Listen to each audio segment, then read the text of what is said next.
Аналогов этого завода нет в СКФО. Здесь трудится около 100 рабочих. Предприятие построено при поддержке Фонда развития промышленности. С каждым днем производство набирает обороты. Все это благодаря современному итальянскому оборудованию и высококвалифицированному персоналу. Кстати, многие набрались опыта прямо на рабочем месте. И сегодня их мастерство не уступает дипломированным специалистам. Я работаю электриком на АТМе, занимаюсь обслуживанием машин, оборудования. Я заканчивал среднее профессиональное образование в нашей республике. Безусловно, рабочие места для республики. Люди ездили работать, много мест. Конечно, это, по моему мнению, хорошее. Я литейщик, занимаюсь изготовлением батарей, качественных батарей. Уже работаю год. Отопительные радиаторы на заводе АТМ производят по итальянской технологии. Ее преимуществом является легкость, небольшие размеры, высокое рабочее давление, которое достигает 105 градусов по Цельсию. Перед тем, как радиаторы отправятся на рынок, они проходят сразу 6 проверок. Мы находимся в покрасочном цеху. Здесь радиаторы проходят предварительную обработку. И сейчас, вот вы видите, опускаются они на порезную ванну, проходят грунтовку. После этого они просушиваются и дальше по конвейеру идут на покраску. Это покрытие не все производители используют. Это увеличивает срок службы радиаторов. Это спецзаказчики, да? Да, вот эти секции, трехсекционные радиаторы, это у нас спецзаказ, мы делаем индивидуально под заказчика своего. Мы делаем два вида, это алюминий и биметалл.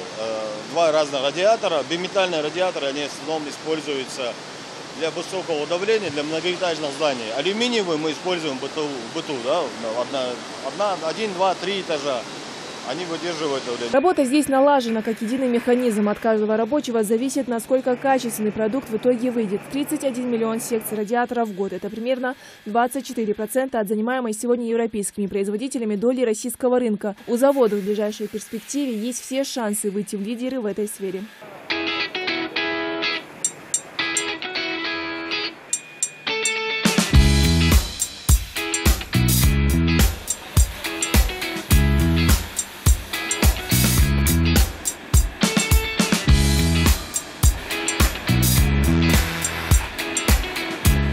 Благодаря открытию завода многие жители города смогли устроиться на работу, а для местного бюджета это дополнительные налоговые поступления. Планируемый объем выручки 5,5 миллиардов рублей, а объем будущих налоговых поступлений более 360 миллионов. Сейчас здесь выполняются индивидуальные заказы для регионов страны и ближнего зарубежья. Завод, в принципе, вышел на свои полные производственные мощности.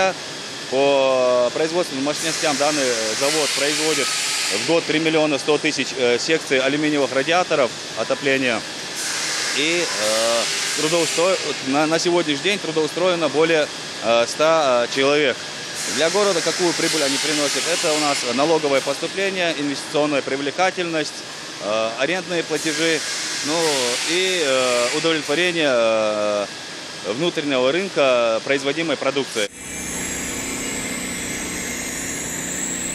Также в рамках ФЦП в Карабулаке открылась и картонажная фабрика. Производство позволяет изготовить упаковки из картона различных видов.